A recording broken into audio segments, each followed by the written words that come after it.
کفر جن چیزوں پر ایمان لانا ضروری ہے ان میں سے کسی ایک بات کو بھی نہ ماننا یا انکار کرنا کفر ہے۔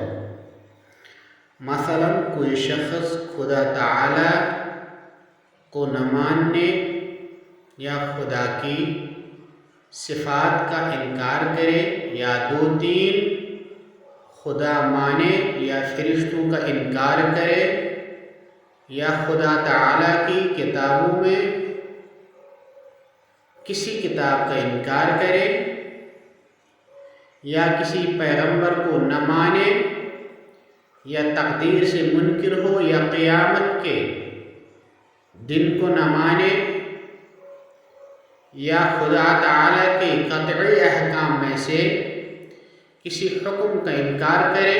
یا رسول اللہ صلی اللہ علیہ وسلم کی دی ہوئی کسی خبر کو جھوٹا سمجھے تو ان تمام صورتوں میں کافر ہو جائے گا۔ شرک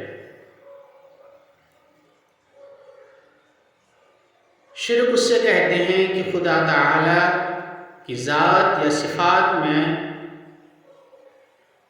کسی دوسرے کو شریک کرے۔ ذات میں شرک کرنے کے معنی یہ ہے کہ 2-3 خدا ماننے لگے، جیسے عیسائی کہ 3 خدا ماننے کی وجہ سے مشرک ہے، اور جیسے آتش پرست 2 خدا ماننے کی وجہ سے مشرک ہوئے، اور جیسے بت پرست بہت سے خدا مان کر مشرک ہوتے ہیں۔ صفات میں شرک کرنے کا معنی یہ ہے کہ خدا تعالی کی صفات کی طرح